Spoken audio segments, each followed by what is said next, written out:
Good afternoon, good morning, everyone. Welcome to our session titled How Can We Integrate WASH with Wider Slum Improvements? This session is organized by Akiba Machinery Trust, Arquitectura Sin Fronteras, Spain, Council of Municipality of Maputo, Nairobi Metropolitan Services, and Water and Sanitation for the Urban Services. Sorry, Water and Sanitation for the Urban Poor. Apologies for that. This session is organized in three main sections. One is introduction. The second one is 2 case studies. And the third one is a panel discussion. I will begin by first with the general understanding. We all know that in urban environments, access to services such as water supply, sanitation, housing, drainage, solid waste management, roads, and various commercial and welfare services are closely related. Planning and investing in one leads to the need for addressing the other. Improvement in one will not necessarily lead to meaningful life improvements for the people it is targeting. It is therefore imperative that planning and investment for basic urban services is done in an integrated approach. Today, we will have presentations on 2 case studies from Nairobi and Maputo, and also the panel discussions delving into the issues of financing and the institutional role that goes into helping cities and municipalities integrate services and address the needs of the slum dwellers in a comprehensive way. We have water and sanitation experts who will be providing this kind of learning for us and showing that water and sanitation services should not necessarily be considered a standalone intervention. I would like to ask all participants who may have questions to address that through our Pathable chat box. To get started, I would like to welcome Mr. Sam Drabble, Head of Evaluation, Research and Learning in Water and Sanitation for the Urban Poor, WASUP, to get us started with the introductory presentation. Welcome, Sam. Great, thank you, Mugo. So I'm just going to give a rapid introduction on this topic of integrating WASH with wider slum improvements next. So I'm going to focus here on the rationale. So why does WASUP and our partners, why do we consider that integration is the way forward? Now, of course, this is a complex argument and nuanced, and we can only here provide a high-level overview. But you see here 6 arguments in favor of integrating WASH with wider slum improvements. I'm going to focus primarily on the first 2 in this short introduction. So first of all, integrating WASH with wider slum improvements can help to secure health impact for those interventions. Health impacts are a critically important driver for water and sanitation interventions. And there is quite strong evidence that demonstrates that sanitation interventions, say in isolation, though necessary, will not be sufficient to deliver health impact. So there is a strong case in terms of achieving the ultimate end impacts for water and sanitation to connect those interventions with wider slum upgrading. There is also a strong argument in terms of delivery. So from a programmatic perspective, connecting water and sanitation with other basic services makes absolute sense. And I'll say a bit more about that shortly. There are, of course, a number of other wide-ranging arguments. If we step out of our water and sanitation perspective, we need to be responding to the wider service needs of slum residents. Those service needs are wide-ranging. If WASUP and other actors are able to deliver against that agenda, of course, that can have very significant impacts on livelihoods and quality of life. There's an important point around scale. So supporting citywide inclusive water and sanitation practically requires the overall upgrading of informal settlements and not treating water and sanitation as one isolated aspect. And we also need to frame WASH within language that decision makers understand. So of course, What's Up and other actors, we are interacting on a daily basis with our partners in municipalities who have a much wider agenda than water and sanitation. They're dealing with a wide range of basic services and other priorities, and we need to be able to frame WASH within that wider agenda. Next. So I mentioned health impact, and this really has been very influential in shaping WASUP's perspective on this topic. The evidence base here is one reason why we have built in integrated city development as a strategic goal of our next business plan. And to give you one example here, the MAPSAN trial. So this was a rigorous evaluation of the health impacts of a high quality shared sanitation intervention in Maputo. It was looking at the impact of shared sanitation on incidence of diarrheal disease in children under 5. And the findings were, again, nuanced and require careful interpretation, but the bottom line is that the intervention did not have a significant impact on reducing diarrheal disease. So MAPSAN implies that fecal oral disease transmission pathways may require other parallel interventions, not only sanitation. The reality in densely populated informal settlements is that there are many disease transmission pathways. Improved drinking water quality, for example, is important, food hygiene education. So again, to remind you on that bottom line, sanitation is absolutely necessary to achieve health impact. We can't achieve that without sanitation in slum settlements, but it's not sufficient in itself. We need to be connecting sanitation to wider slum upgrading. Next. Now, I mentioned the programmatic aspect here, and WASH does interact closely with other basic services. So you will hear from Sarah shortly about experience in Maputo that connected land tenure to water and sanitation, and land tenure issues in informal settlements are really significant. They pose challenges for utilities and other service providers. If we are able to formalize land tenure, for example, that can assist with way leaves and rights of way for network extension. Security of tenure makes households more likely to invest in water and sanitation. It alleviates concerns that utilities may have around billings. If there is a formal address, it is easier to bill the residents of these settlements. So land tenure is a really important aspect in terms of delivering water and sanitation services. Looking at sanitation in particular, vehicle access is really significant. So for vacuum tank operators to be able to provide fecal waste emptying services, they need to be able to access residents in these settlements. In both the examples that you'll hear about today, Maputo and Nairobi, roads improvements have been a really significant part of those upgrading initiatives. Staying on fecal sludge management, solid waste management is clearly closely connected. If solid waste management services are not provided, fecal waste can accumulate, solid waste can accumulate in pits, making them harder to empty. And of course, housing upgrades also have direct implications for water and sanitation planning. Next. A final piece of research that I wanted to touch on today. So WASUP, as I mentioned, have been thinking about how to connect our services to wider slum upgrading. MAPSAN has influenced our thinking on that. And we undertook research in-house to better understand what basic services do slum dwellers prioritize. So we conducted this research in 2 cities, Accra and Nairobi. And you see here the top line results. You see that sanitation actually featured in the top 5 prioritized services in both locations, but that actually isn't the key message. Really, the research underlines that slum dwellers have a wide range of basic service needs.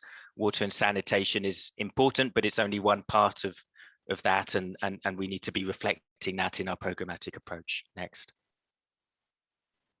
Okay, so the case studies that you'll hear about today and much of the content today is grounded in our recent report on integrated slum upgrading. This is available on the event page for this session. This is a collaboration between WASUP and Arquitectura Sin Fronteras, where we're exploring the challenge of integrated slum upgrading from the perspective of water and sanitation services. So in that report, we set out research findings and the evidence base for this approach.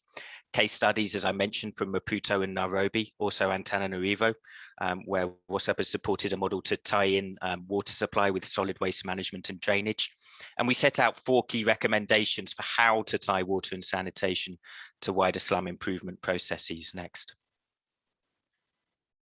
And this is where I wanted to close in setting out those 4 key recommendations. And this is our call to action for today's session. First of all, integrated slum upgrading is the future.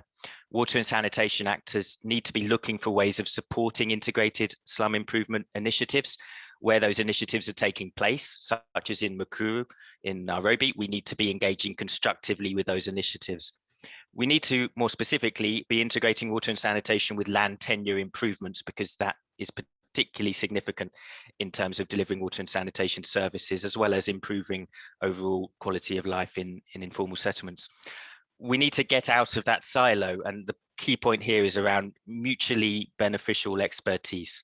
So WASH organizations need to partner with thought leaders like Slum Dwellers International, like Cities Alliance, for example, in integrated slum improvement. But we also think that urban development actors stand to benefit from the particular expertise of water and sanitation actors, on the understanding that water and sanitation is and should always be a core plank of any integrated slum upgrading initiative. And finally, funders have a critically important role to play here. Clearly, if this agenda is to gain momentum, then there needs to be ways to integrate the funding. Currently, most WASH sector funding remains siloed, tied to short project mode of delivery, tied to maximizing water and sanitation beneficiaries specifically. And you'll be hearing later on from Sarah Myers at Milagro Foundation for a funder perspective on this topic, because that perspective, as I say, is critically important. Okay, that was everything from me in setting the scene. So back to you, Mugo. Thank you very much, Sam, for that good presentation.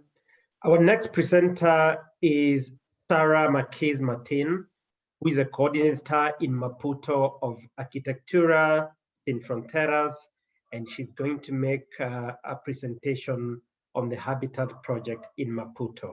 Welcome, Sarah.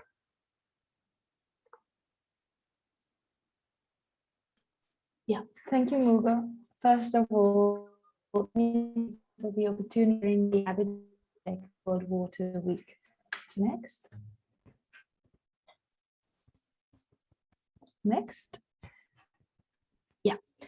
When let us talk about the right to the city. When I say we, I'm referring to the authorities, communities, and the civil society.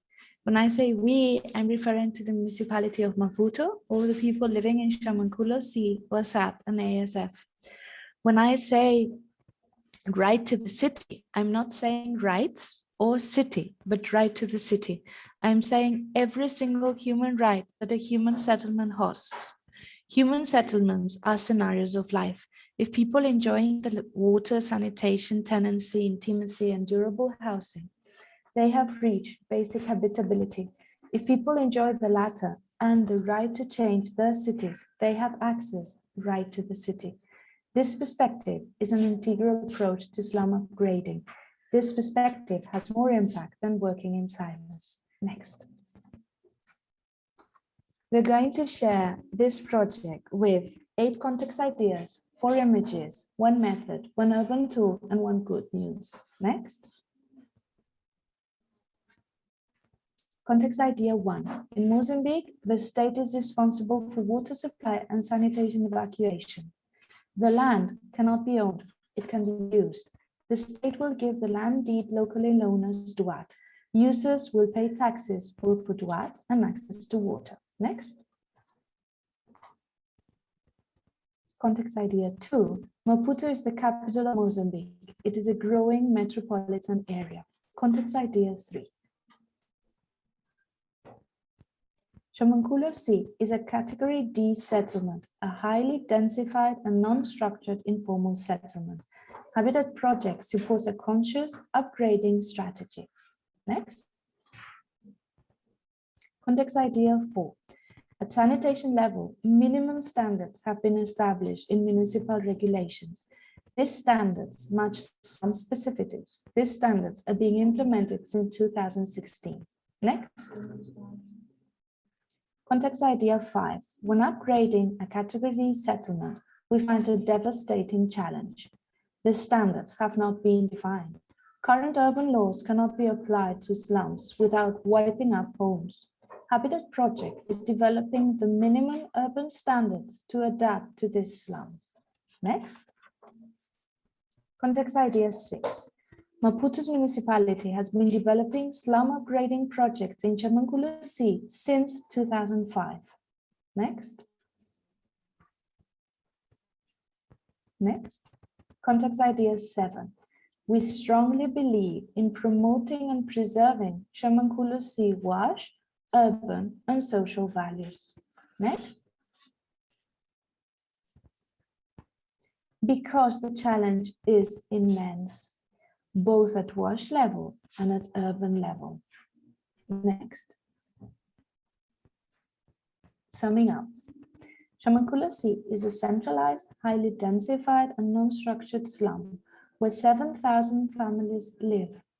In order to contribute to upgrading, we are considering reinforcing what works and improving what is precarious, defining minimum standards adapted to the bylaw, implementing an integral urban participatory approach. Next. Now that we know where we are, let us meet the people living in Chamankulu Sea. It is a surviving community. There is very little time to participate. Few people can read and understand maps. How can they plan? The good thing is there are several different languages.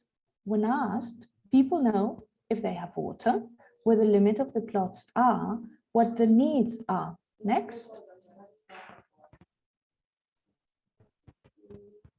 As technicians, we know we have to achieve standards. How can we transform the left aerial picture into the map on the right? How can we speak the same language as those people living there? Let's talk the language of images. Next. Image 1.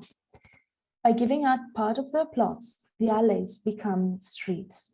No words are needed, no meeting, no promises. An image has been created. Next. An image both politicians, technicians, and the community understands. Next. Image 1 means before and after. My street can be like that. I have seen it before. I saw what they had to do. I can also do it. Imagination begins. Believing in images, everyone started to participate and give a part of their land. Next. Image 2, access to dignified sanitation. Families now know and experience improved sanitation. Families in Chamankulu Sea received aqua private. Their latrines were situated in the land they gave up. Communal sanitation blocks are being built. Next. Image 3, access to Duat, land ownership. Dona Lydia has Duat. Anybody else can apply and receive Duat. The image of land ownership took place in the minds of 7,000 people, families. The bureaucratic path on the left, very little, is paved. Image 4, the future city. Next. Since 2018, we have been developing the detailed plan. It is adapted to Chamankulu Sea reality. It is involving the people living there. This plan has an integral urban approach. Next. Summing up. We see the 4 images. We see it can be done when we work together. Next. Method. The Habitat Project has developed 6 steps towards Duat method. Following the steps, families can reach tenancy, and the whole bylaw can have sustainable development. The main difference with normal urban planning is that you build up streets and you plan? Step 3. By now, many of you may wonder, planning after building? Next. After step 3 has been finished, streets appear and everything else can happen. The detailed plan defines criteria to open streets. After everything else is surveyed and planned. Space for placing and maintaining an improved water system, security feeling, public space for planning, FSM trucks, access and other vehicles, such as ambulance and fire services, space for garbage collection, etc., etc., etc. Next. 2 minutes left, Sarah. Okay, next. What is more, this method goes parallel with service improvements adapted to reality of Shamankulo Sea. Now, how can we consolidate this method? Next. When you look at this slide, I'm sure you see noise. Listening and planning with and for people involves many voices. Next. When all voices are heard, there is, oh, you swapped, can you go one before, please? Yeah, no, there's one missing. So can you go to the next? I'm sorry. Okay, there's one missing. No problem. We can do it here. When all voices are heard, the result is an innovative urban tool, the detailed plan. It is aligned with Mozambique's and Maputo's urban laws. In fact, it adapts those laws to reality. It gives technicians guidelines for developing a sustainable, affordable, and inclusive urban structure. It gives guidelines to families building their own houses in the limits of their plots.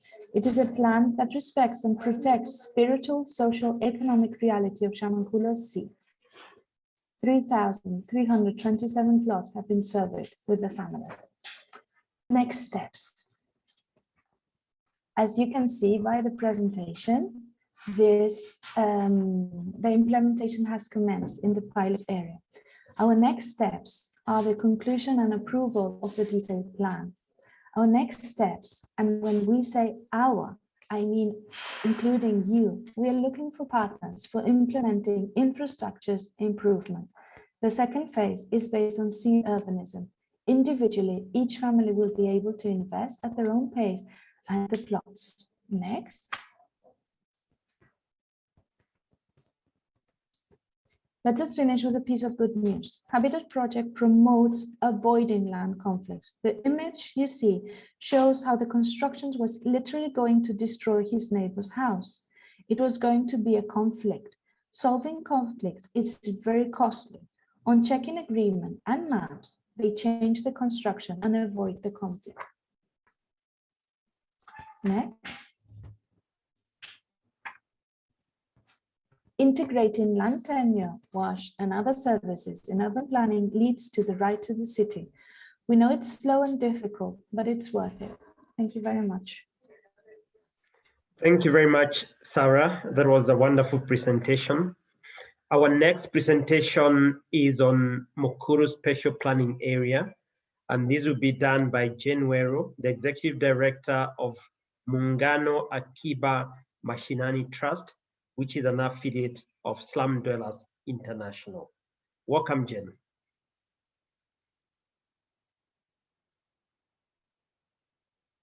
You're on mute. Thank you. Okay. So we can start.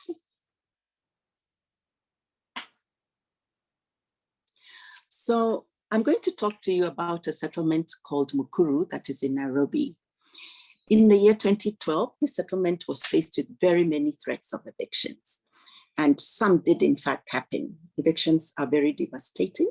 Like you can see, people lose property and sometimes even lives. Next. So when we heard about this, what did we do? We approached the Nairobi County government, and after a lot of discussions, it was agreed that the best way forward was to declare Mokoro as a special planning area. Under our laws, county governments are given the power to declare an area with special development challenges as a special planning area. Once declared, integrated plans for that area must be developed within a period of 2 years. Appreciating the complexity of planning this area, the county government divided the planning process into 8 sectors. And you can see the sectors there. I will not go into details. And further, mobilized 41 civil society and learning institutions to help them plan. Next. It was appreciated that in order for these plans to be successful, the county and the organizations mobilized needed to engage in a very intense community engagement process. It was also appreciated that our planning must be based on evidence. So as a result, more than 250 preparatory meetings were held.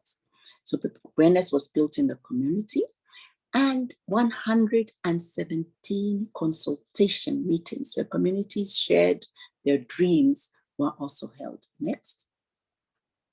Next. So like I said, we needed to have evidence-based planning. So extensive research was undertaken. And here is what we found.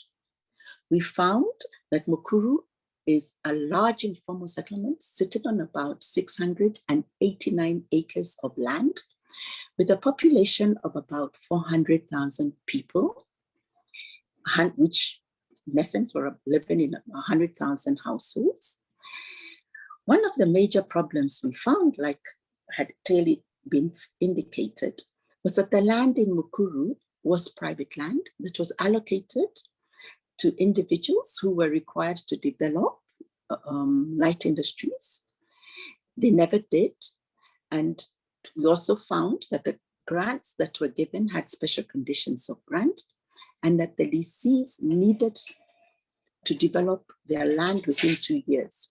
If they failed to do so, the government was empowered to enter and take back the land. So once we shared this information with the community recommended that the titles of Mokoro should be cancelled for breach of contract, because the people who were allocated that land did not develop it. And that's why today Mokoro is home to over 400,000 people. Next.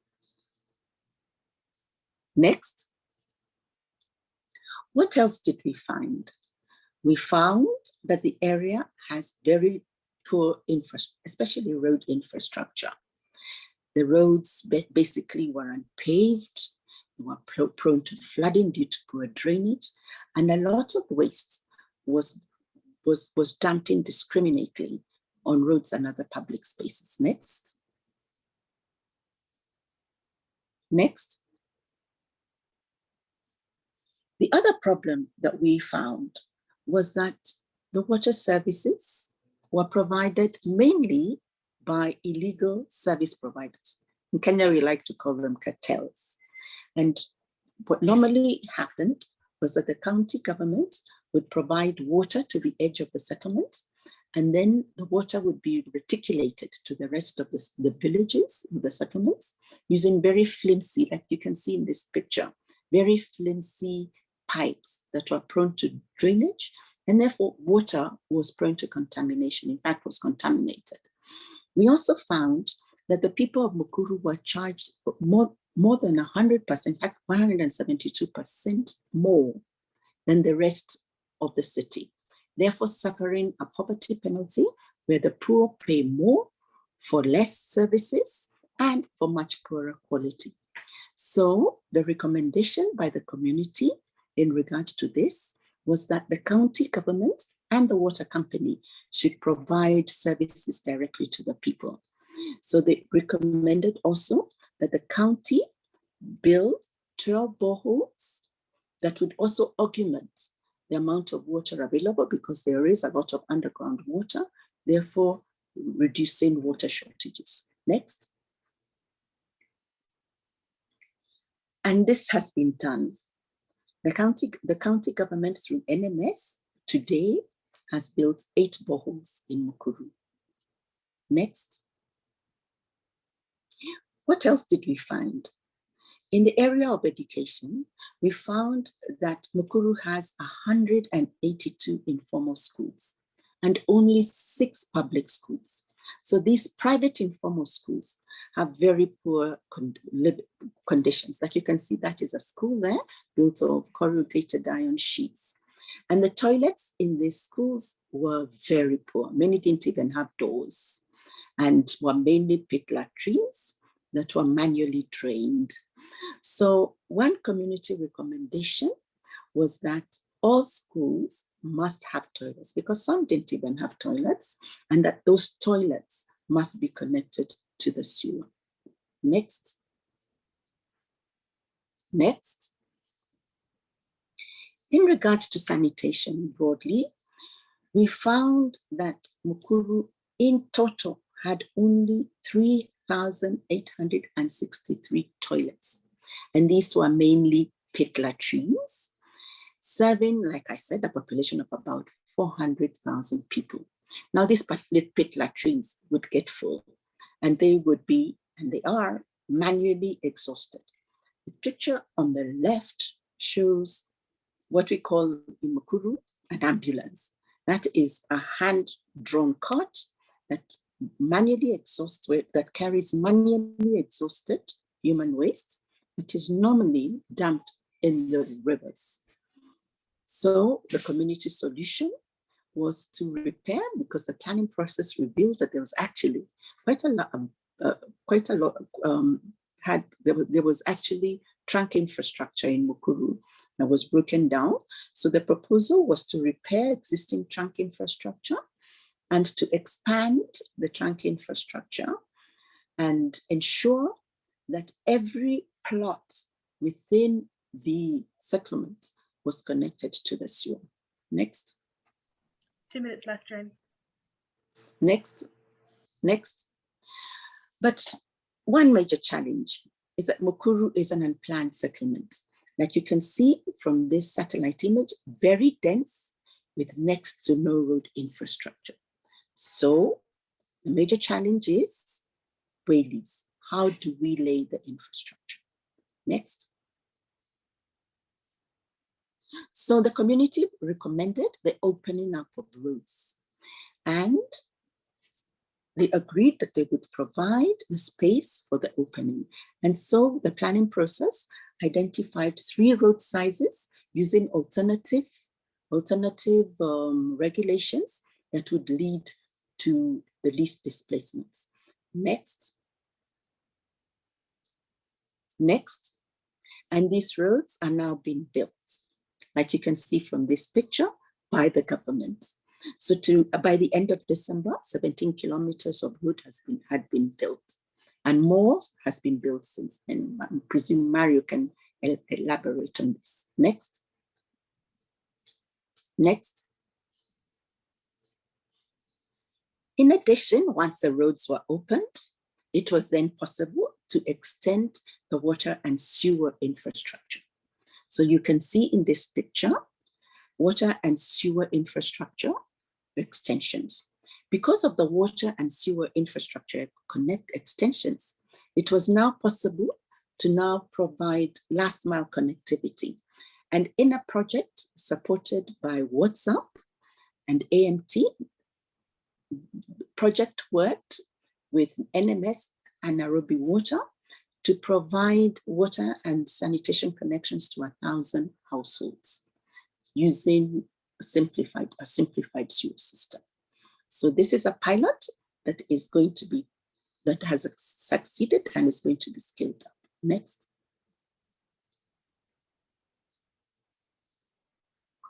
So this is it. So this is some mapping that had been done in this area, showing the work that needed to be done, the research work that needed to be done with the community before the laying of the sewer system. Next. So I think it is clear that it's impossible most times to provide water and sanitation without doing integrated planning. From the questions of tenure, because even at a policy level, county governments have regulations that prevent them from providing water and sanitation services to slums that are on private land, to the laying of infrastructure. It's almost near impossible to lay infrastructure if you do not have waylifts and the opening up of roads. So integrated slum upgrading must be the basis for water and sanitation improvements. Thank you. Thank you very much, Jen, for that inspiring presentation. And I know this is going to be something all of us are looking forward to see where it goes from here. Integration of slum upgrading, services in slum upgrading cannot be possible without funding and financing. And to begin with, on that conversation, let us hear how funding to demonstrate models and proof of concept can be part of this conversation. We're going to have a presentation, or rather a recorded presentation conversation with Sarah Myers, Senior Investment Principal in Mulago Foundation next. Thank you very much.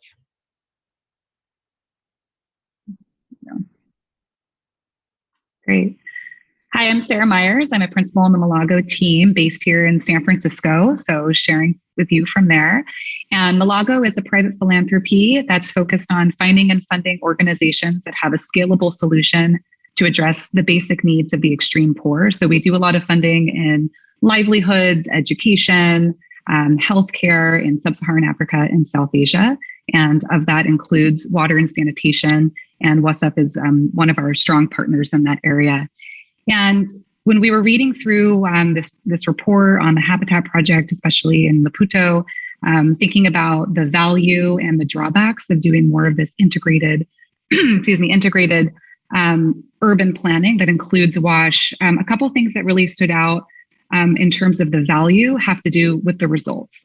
So if you think about the kind of results that we're after, which are increasing the volume of people that have, or the number of people that actually have access to these services, and the ultimate outcome of hopefully improved health outcomes for those that have access to improved water and sanitation. I think having more integrated services makes a lot of sense. And I think the really simple one, just to kind of clarify that, has to do with just the infrastructure to be able to get improved services into some of the poorest communities. So if you think about, for example, like a vacuum tank going in to try to collect sludge from a household, if they can't actually physically get in there, there's no way that they're going to be able to reach that household. So coordinating with other actors in other service areas, I think will be very beneficial in terms of actually reaching the poorest households and getting some of those ultimate outcomes, the health outcomes that we want, because we know that WASH, while super essential, may not be sufficient for those broader health outcomes.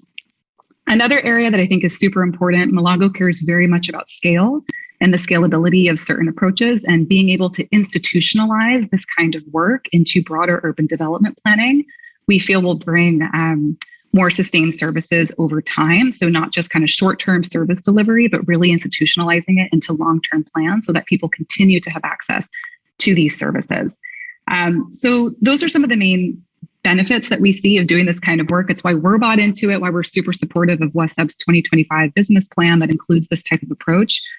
Some of the challenges that we see coming out of that kind of approach, though, one has to do with coordination and the potentially increased complexity of coordinating with different actors, whether those be different NGOs or service providers or different government entities.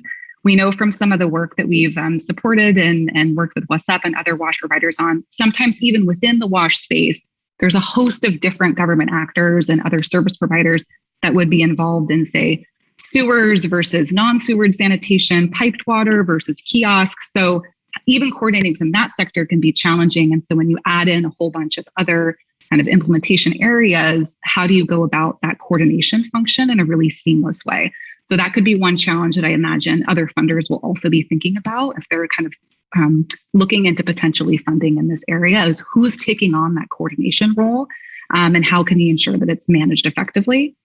I think another area that I imagine both the implementers and the funders will be thinking a lot about is balancing the need for services today with these longer term kind of coordination activities to provide sustained services in the future. So if you look at that case study, for example, it was many years of coordination and some important sequencing that needed to happen between tenure, some infrastructure, and then some watch services coming in. So as a funder who might be really interested in supporting improved services right now, like how do you tell that message of the importance of the sequencing and kind of the longer term engagement to be able to get there, I think will be really important. So the coordination challenges and the balancing that today versus future sustained service timing, I think will be a little bit tricky and something that I'm sure funders will be looking into. When it comes to how to persuade funders on how to do this kind of work, why to fund this kind of work, I think it's important to know who your audience is, first of all, whether you're maybe a service organization, nonprofit organization targeting philanthropic funders versus maybe a very large organization or a government entity that's engaging with some of these big aid funders like a World Bank, for example, for more development finance. So knowing who your audience is probably going to change that message. I can speak to the philanthropic realm as that's where I'm coming from, but I'm hoping that some of these ideas will be transferable with different funders that you could maybe engage with. I think the first is having a compelling strategy and a theory of change that really backs that up. So, for example, WhatsApp came out with their 2020-2025 business plan. It has a very compelling strategy for this kind of work. And there's a pretty clear theory of change, again, coming from existing results from the MapSan trial and beyond that show why this more integrated approach could lead to some of those kind of reach outcomes of serving more people and then the ultimate outcomes of improving health. So having a clear strategy and a clear theory of change that backs it up is going to be crucial to get people bought into this idea. I think the second is having a track record of results at the organization or the service kind of implementation perspective. So demonstrating that you've been able to deliver on a strategy and a theory of change in the past, even if it's not the exact one that you're talking about right now, will give funders confidence that you can take this idea and move it forward. The other has to do with capacity to deliver as an organizational entity. And again, coming back to one of the challenges that might come out of this kind of approach, for example, having to do with that coordination function. So what kind of capacity is on the team to really coordinate this multi-sector, multi-actor kind of approach? Who's backboning that? And can you give confidence in that kind of coordination function? And I'd say the last one is having some examples that this works. And obviously the case study that was shared in Maputo is one excellent example of that. But I think we could also get creative and look at different sectors where this kind of more coordinated approach worked in leading to outcomes. So, again, at Malago, we fund a bunch of different organizations in a lot of different sectors. And when I was reading this report, something that really stood out to me where it kind of clicked like, oh, yes, I can kind of see the parallel there. We fund another organization doing road safety work in India.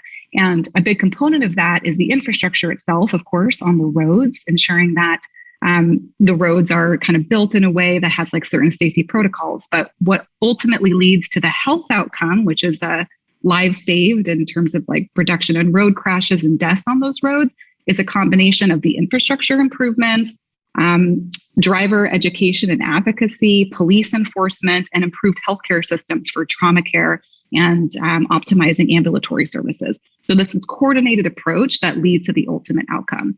And so I think depending on the different kinds of funders that you're connecting with, being able to draw those examples, not just from the water and sanitation sector, but from other sectors where this kind of approach works and has led to results, can help bolster that case. And provide more examples that this will be a successful approach moving forward. But we're on board. We do think this is the future. We're excited about the next few years and hopefully being able to see more case studies of this kind of approach working in select cities. And I hope that there is a role for philanthropy to play to be able to provide more risk capital to seed some more of these kind of case studies and pilot studies in different cities.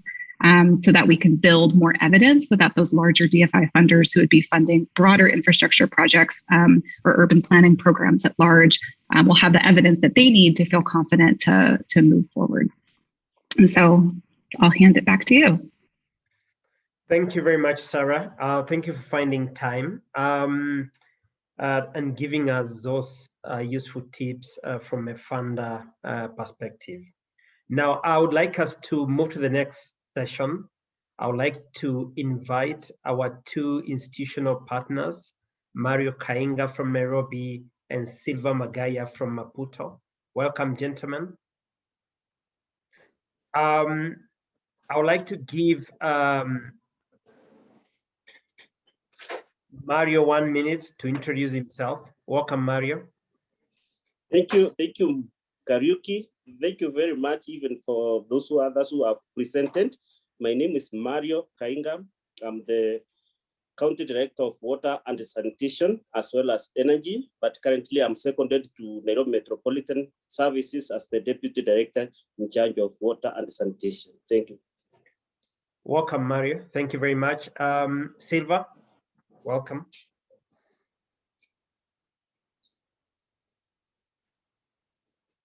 You're on mute, Silva.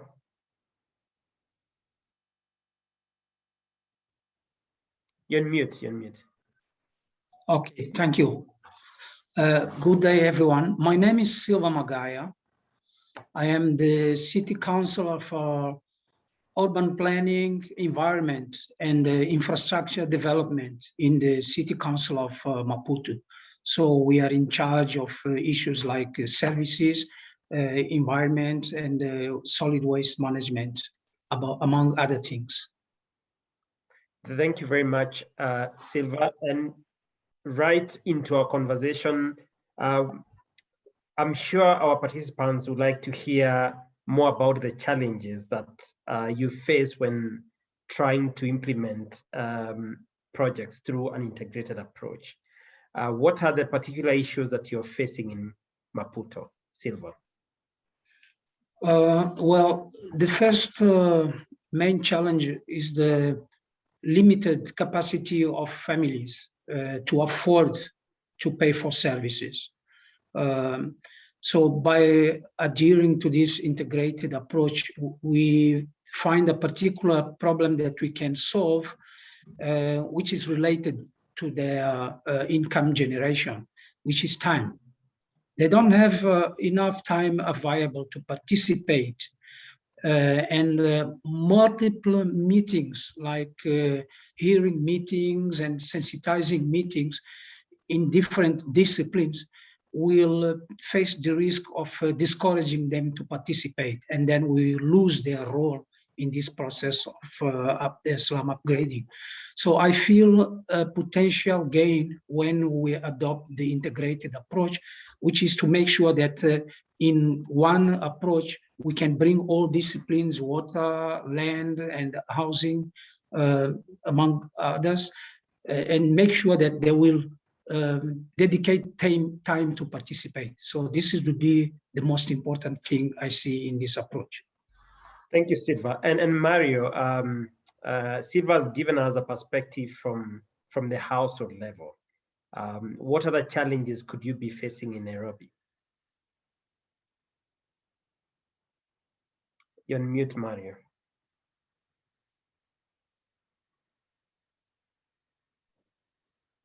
Thank you. Okay, I was saying that the issue in which we face actually are not so much of a challenge, but first we have a lot of good or beneficial outcome of an integrated approach. First, when we involve the communities, we get their buy-in and support. In terms of, like in Mokoro, what we have experienced is that the communities were removing structures where there were encroachment to allow for the roads and also to allow for development of sewer and water systems. The other issue is that when information is properly communicated through or multi-actor approach, we will ensure that the element of now the IACs and those things that can frustrate projects are eliminated, where those people we call cartels also take advantage when actors are not brought on board. They will go to the plot owners and tell them, you know, these people are going to evict you, or they are going to, so that they incite them against the government. But when all these actors are brought together, that is avoided. But when it comes to challenges, we have a number of them, and I will highlight them very quickly. One is the issue of the policy and the regulatory framework that allows for integrated approach. Number two, when we are working, we face a challenge of inadequate equipment and the machinery, and also tools. Then we also, the environmental issue, the terrain, like for the Mokoro, that area is a backfield. It was a quarry backfield. So when excavating, there is a collapse of the walls, and that's likely to cause accident. Like last week, I heard one of the casuals actually injured, but unfortunately was treated and is okay. The other issue is the issue of I can talk of the issue of the other operational issues, like even where to cite an office for ensuring that these projects are continually, people get information at the local level.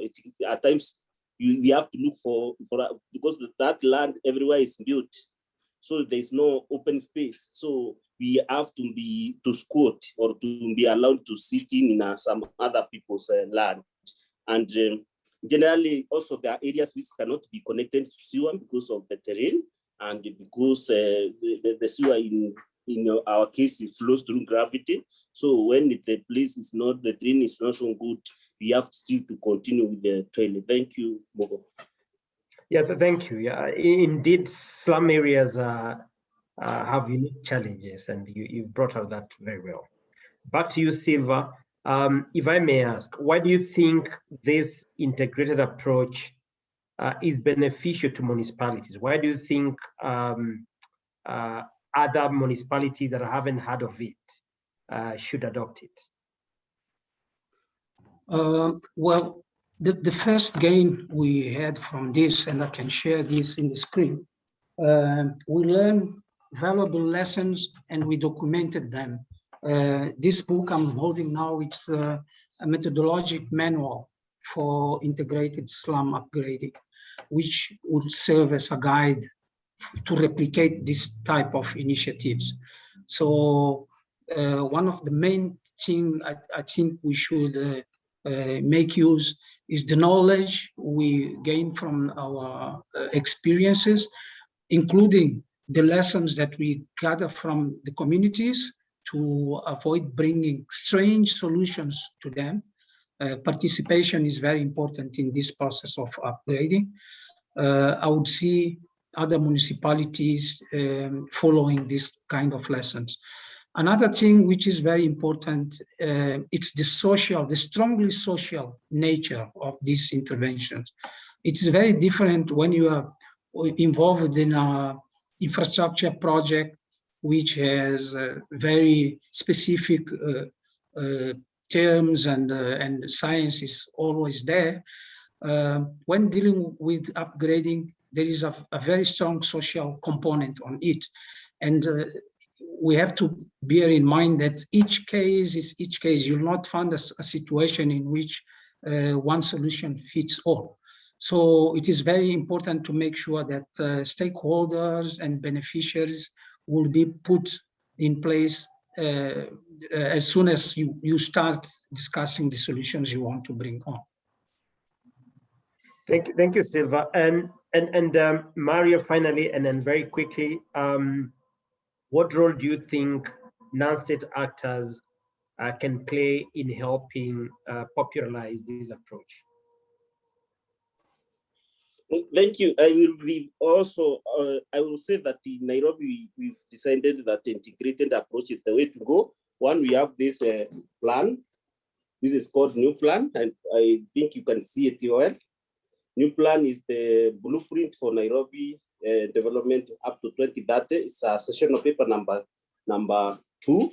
We have water and sanitation,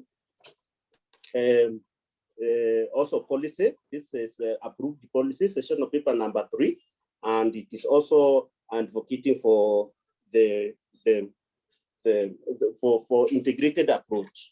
We also have a draft sanitation revolving fund policy, of which we have worked with the water sanitation for urban poor, the WSAP, and also it was funded by USAID through QWASH program. So the non-state actors have a very big role, one in terms of advocacy, and also in terms of funding, and in terms of also speaking for the voiceless, the poor, making sure that the poor interests are integrated in all development plans.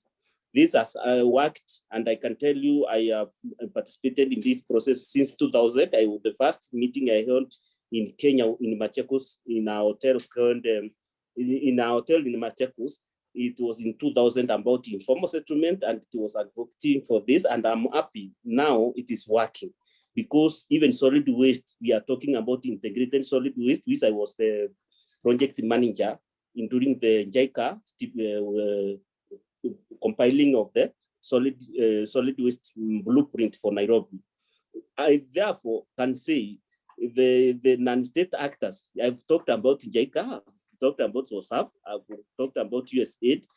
There are others, Mandate Trust, who have also been working very well with us, and I believe even the bigger government.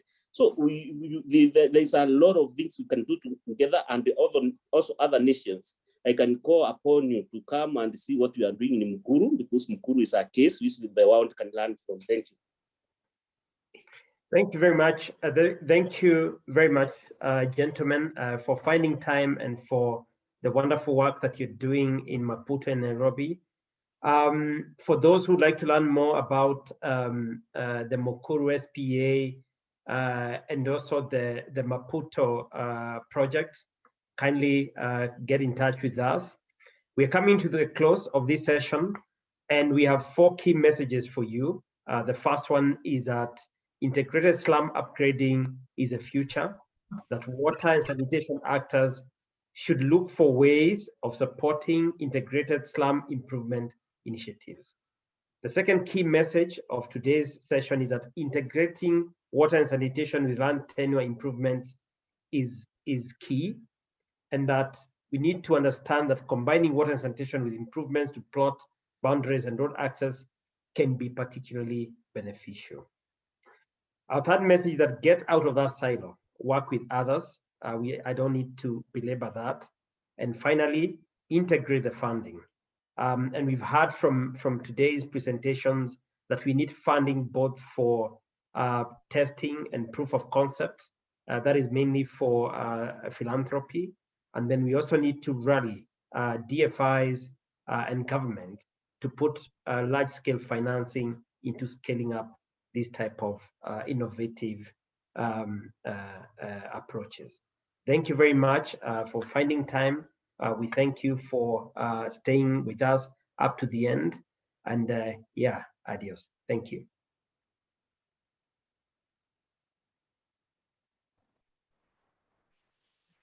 Thank you, Mokoro. Bye, everyone.